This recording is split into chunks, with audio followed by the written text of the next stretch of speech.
Bayangkan sebuah padang pasir yang sunyi. Angin berhembus pelan, membawa debu yang seolah menjadi saksi bisu dari sebuah peristiwa besar. Di satu sisi, berdiri 313 orang dengan lelah, sederhana, dan perlengkapan seadanya. Di sisi lain, lebih dari 1.000 pasukan lengkap dengan senjata, kuda, dan keyakinan akan kemenangan yang mutlak. Ini bukan sekadar perbedaan jumlah. Ini adalah jurang yang hampir mustahil dijembatani. Lalu pertanyaannya, bagaimana mungkin kelompok kecil ini tidak hanya bertahan, tapi justru keluar sebagai pemenang? Apa yang sebenarnya terjadi di medan Badar? Apakah ini sekadar strategi, atau ada sesuatu yang jauh lebih besar yang bekerja di baliknya? Karena yang akan kita bahas hari ini bukan hanya tentang perang. Ini adalah tentang keyakinan yang melampaui logika, tentang keberanian yang melampaui rasa takut, dan tentang sebuah momen yang mengubah arah sejarah untuk selamanya. Selamat datang di Riwayat Mulia. Pada video kali ini, kita akan menelusuri bagaimana Perang Badar menjadi titik balik yang mengubah masa depan umat Islam dan mengguncang peta kekuatan dunia Arab.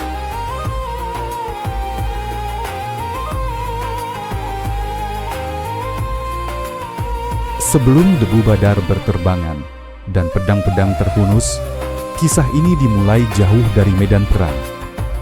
Ia lahir dari luka panjang, dari penindasan yang tak terlihat oleh dunia luar, namun dirasakan begitu dalam oleh mereka yang mengalaminya. Di Mekah, kaum Muslim hidup dalam tekanan yang terus-menerus. Mereka bukan hanya ditolak, mereka dihina, disiksa, bahkan diusir dari tanah kelahiran mereka sendiri. Harta mereka dirampas, keluarga dipisahkan, dan setiap langkah mereka diawasi dengan penuh kebencian oleh kaum Quraisy.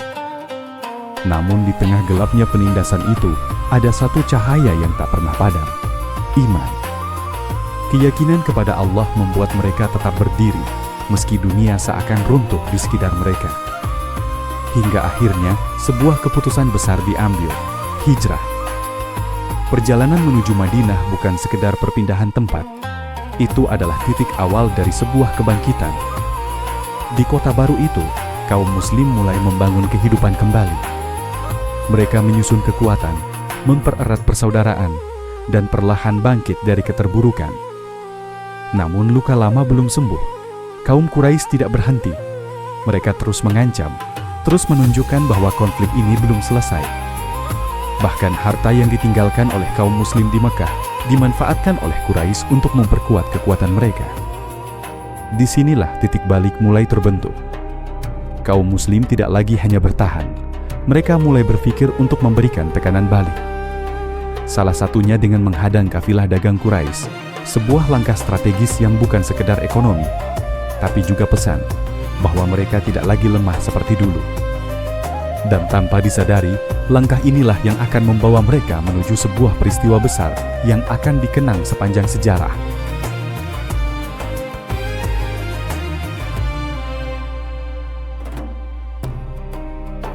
Awalnya, ini bukan tentang perang. Kaum Muslim hanya berencana menghadang sebuah kafilah dagang besar milik Quraisy yang dipimpin oleh Abu Sufyan. Kafilah ini membawa kekayaan besar, harta yang sebagian berasal dari rampasan milik kaum Muslim di Mekah. Bagi mereka, ini bukan sekadar strategi ekonomi, tapi juga bentuk keadilan. Namun, rencana itu tidak berjalan seperti yang diharapkan. Dengan kecerdikan dan kewaspadaan tinggi, Abu Sufyan mencium adanya ancaman. Ia segera mengubah jalur perjalanan kafilahnya dan mengirim pesan darurat ke Mekah, sebuah sinyal bahaya yang langsung disambut dengan kemarahan. Quraisy tidak tinggal diam. Mereka mengumpulkan pasukan besar, sekitar 1.000 orang, dipimpin oleh Abu Jahal. Ini bukan lagi tentang melindungi kafilah. Ini tentang harga diri, kekuasaan, dan keinginan untuk menghancurkan kaum Muslim sekali dan untuk selamanya. Di sisi lain, kaum Muslim belum sepenuhnya siap menghadapi perang besar. Mereka berangkat dengan niat menghadang kafilah, bukan menghadapi pasukan bersenjata lengkap.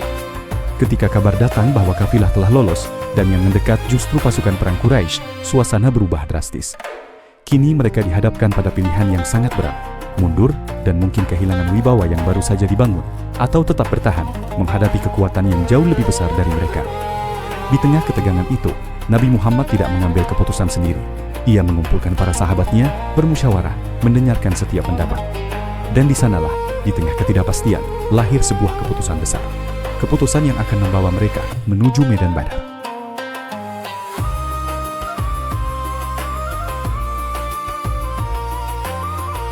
Ketika keputusan telah diambil, satu kenyataan tak bisa dihindari.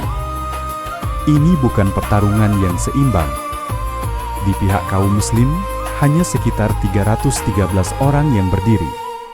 Mereka bukan pasukan besar, bukan pula tentara yang dipersenjatai dengan sempurna. Banyak dari mereka bahkan harus berbagi senjata. Kuda hanya segelintir, unta pun dipakai bergantian. Sebagian besar berjalan kaki, membawa keyakinan lebih besar daripada perlengkapan yang mereka miliki. Di sisi lain, berdiri pasukan Quraisy, sekitar 1.000 orang, lengkap dengan perlengkapan perang, kuda-kuda pilihan, dan baju zirah yang melindungi tubuh mereka. Mereka datang dengan kepercayaan diri tinggi, bahkan bisa dibilang dengan kesombongan.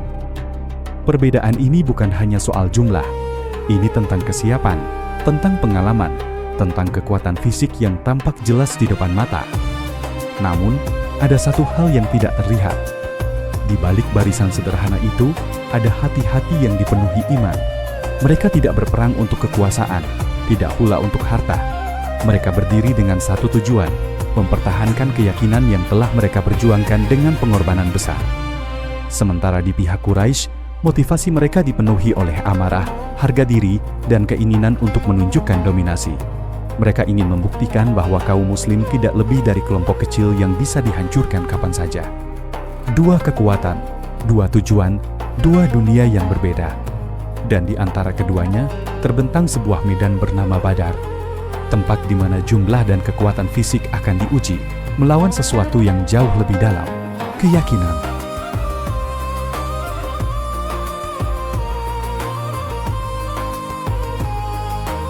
Di tengah ketidakseimbangan yang begitu nyata, kemenangan tidak lagi bisa bergantung pada jumlah.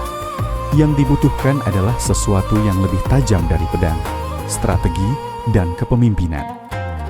Disinilah peran Nabi Muhammad menjadi penentu. Sesampainya di Badar, beliau tidak hanya menunggu. Ia mengamati medan, memahami setiap sudutnya, lalu memilih posisi yang sangat strategis, dekat dengan sumber air. Sebuah keputusan yang sederhana, namun sangat menentukan. Air di padang pasir adalah kehidupan, dan siapa yang menguasainya memiliki keunggulan besar. Atas usulan sahabat, posisi itu bahkan diperkuat. Sumur-sumur yang lain ditutup, sehingga pasukan Quraisy kehilangan akses air. Ini bukan kebetulan, ini adalah kecerdasan taktis yang lahir dari musyawarah dan keterbukaan. Kemudian, dibangunlah sebuah tempat sederhana, sebuah pos komando. Dari sanalah Rasulullah mengatur jalannya pertempuran. Bukan dari garis depan yang penuh resiko, tapi dari posisi yang memungkinkan beliau melihat keseluruhan medan. Namun kekuatan terbesar bukan hanya pada strategi. Di malam sebelum pertempuran, ketika sebagian pasukan mencoba beristirahat, Rasulullah justru tenggelam dalam doa. Dengan penuh kerendahan hati, beliau bermunajat, memohon pertolongan, memohon kemenangan, bahkan mengangkat tangan begitu lama hingga sorbannya jatuh dari bahu. Itu bukan sekadar doa, itu adalah simbol totalitas. Dan keesokan harinya, beliau tidak hanya memberi perintah, ia menanamkan keyakinan, menguatkan hati para sahabat, membuat mereka percaya bahwa meskipun mereka sedikit, mereka tidak sendiri. Di bawah kepemimpinan itu, pasukan kecil ini berubah dari kelompok yang tampak lemah menjadi kekuatan yang siap menghadapi sejarah.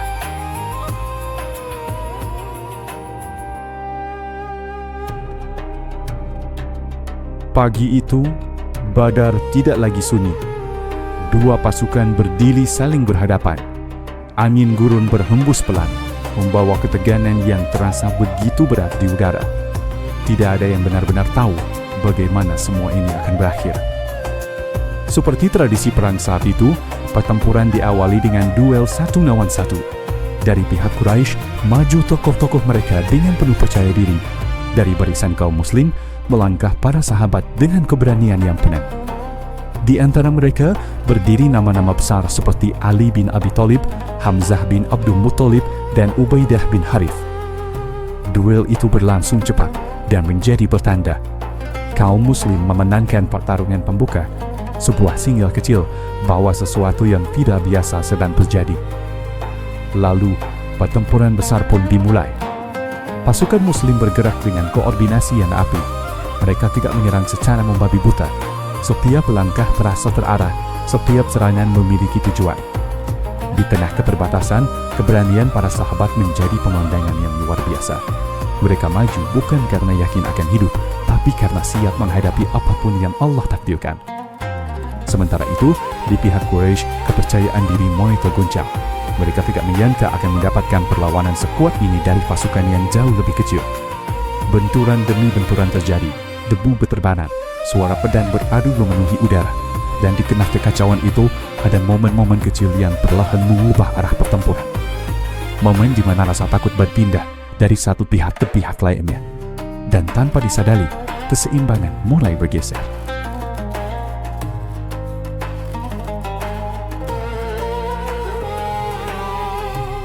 Di tengah hiruk-pikuk pertempuran, ada sesuatu yang tidak terlihat oleh mata biasa. Kaum muslim tidak hanya berperang dengan kekuatan yang ada di tangan mereka. Di dalam hati, mereka membawa keyakinan yang jauh lebih besar bahwa mereka tidak sendirian. Sejak awal, Nabi Muhammad telah memanjatkan doa dengan penuh kesungguhan. Bukan doa yang ringan, tapi doa yang lahir dari kesadaran bahwa hasil dari pertempuran ini akan menentukan masa depan seluruh umat. Dan di saat-saat genting itulah, keyakinan itu terasa nyata. Dalam tradisi Islam, diyakini bahwa Allah menurunkan bantuannya dalam bentuk malaikat, pasukan yang tidak terlihat, namun memberikan kekuatan, ketenangan, dan keberanian yang luar biasa kepada kaum muslim. Bagi mereka yang berada di medan, ini bukan sekedar cerita. Mereka merasakan perubahan itu. Hati yang sebelumnya diliputi ketegangan berubah menjadi ketenangan yang sulit dijelaskan. Langkah yang sempat ragu menjadi penuh keyakinan. Sebaliknya, di pihak Quraisy, sesuatu yang berbeda mulai terjadi. Kekacauan perlahan muncul. Barisan yang awalnya rapi mulai goyah. Rasa percaya diri yang begitu besar mulai retak oleh ketakutan yang tak mereka pahami. Seolah-olah ada kekuatan yang mengubah arah pertempuran, bukan hanya secara fisik, tapi juga secara mental. Dan di titik itulah, Badar tidak lagi menjadi sekedar pertempuran antara dua pasukan. Ia berubah menjadi bukti bahwa ketika usaha manusia bertemu dengan pertolongan ilahi, sesuatu yang mustahil bisa menjadi nyata.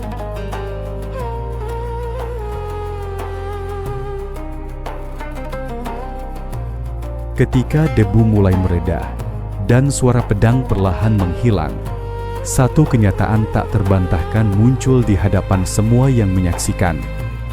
Kaum muslim menang. Kemenangan yang sebelumnya terasa mustahil, kini menjadi nyata. Pasukan kecil yang datang dengan keterbatasan justru berhasil mengalahkan kekuatan besar Quraisy yang penuh percaya diri. Di pihak Quraisy, banyak tokoh penting mereka tumbang di medan Badar. Nama-nama yang selama ini menjadi simbol kekuatan dan penindasan, kini tergeletak tak berdaya. Termasuk Abu Jahal, sosok yang dikenal sebagai salah satu musuh terbesar Islam. Kekalahan ini bukan hanya kehilangan secara fisik, tapi juga pukulan besar bagi harga diri mereka. Sementara itu, kaum muslim tidak hanya menghadapi kemenangan, tapi juga tanggung jawab baru. Sejumlah tawanan perang berada di tangan mereka. Namun yang terjadi kemudian menjadi sesuatu yang tak terduga. Alih-alih membalas dengan kekerasan, para tawanan diperlakukan dengan penuh kemanusiaan. Bahkan dalam banyak kisah, disebutkan bahwa mereka diberi makan yang sama, bahkan terkadang lebih baik dibandingkan yang dimakan oleh kaum muslim sendiri. Ini bukan sekadar kemenangan militer, ini adalah kemenangan nilai. Kabar tentang peristiwa Badar pun menyebar dengan cepat ke seluruh jazirah Arab. Dan dalam sekejap, posisi kaum muslim berubah. Dari kelompok yang dulu tertindas, kini menjadi kekuatan yang mulai diperhitungkan. Badar telah selesai, namun dampaknya baru saja dimulai.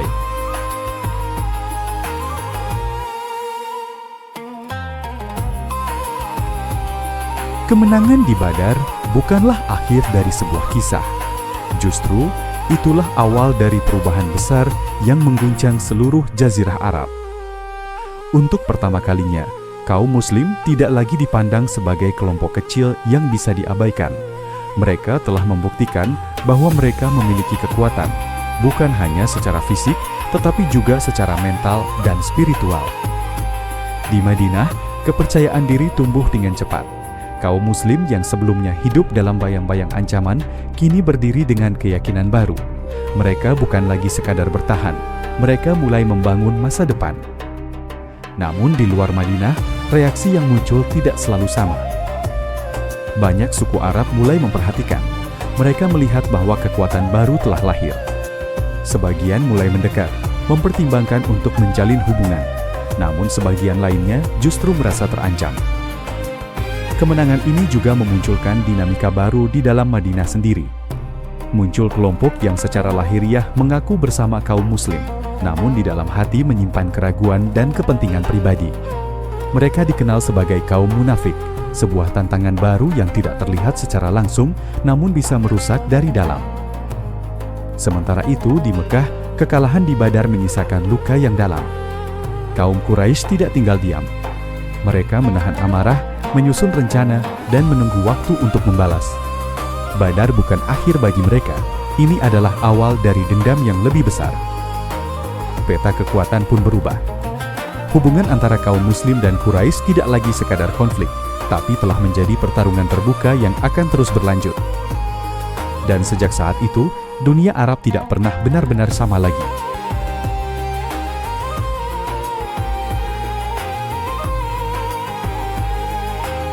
Perang Badar bukan hanya tentang siapa yang menang dan siapa yang kalah.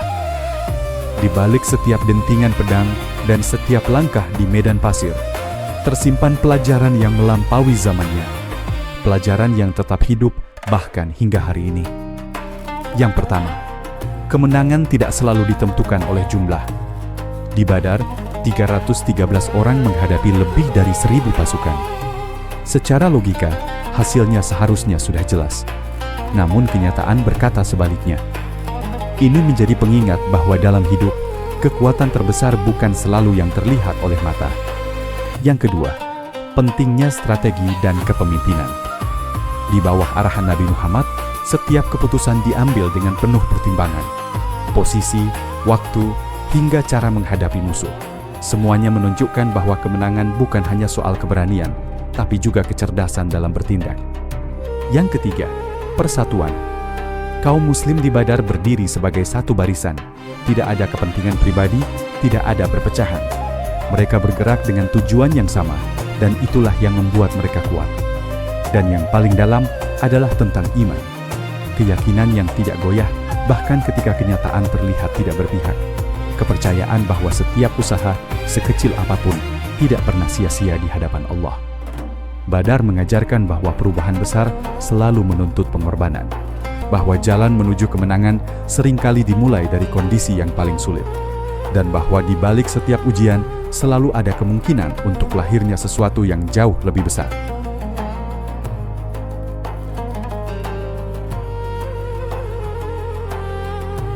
Perang Badar bukan sekadar catatan sejarah yang kita baca lalu lupakan. Ia adalah titik balik. Sebuah momen di mana arah masa depan berubah secara nyata. Dari sebuah kelompok kecil yang tertindas, lahir sebuah kekuatan yang mampu berdiri sejajar, bahkan mengguncang tatanan yang sudah mapan. Badar membuktikan bahwa perubahan besar tidak selalu dimulai dari kekuatan besar, tapi dari keyakinan yang besar. Lebih dari itu, Badar adalah cermin. Cermin bagi setiap zaman, termasuk zaman kita hari ini. Karena dalam kehidupan, setiap dari kita pasti akan menghadapi medan badar masing-masing. Saat dimana kita merasa kecil, tidak siap, dan berhadapan dengan tantangan yang terasa jauh lebih besar dari diri kita. Namun kisah ini mengajarkan satu hal yang tak lekang oleh waktu, bahwa keterbatasan bukanlah akhir. Selama ada keyakinan, usaha, dan keberanian untuk melangkah, selalu ada kemungkinan untuk mengubah keadaan. Dan mungkin, tanpa kita sadari, Badar bukan hanya terjadi di masa lalu. Ia bisa saja sedang menunggu kita hari ini.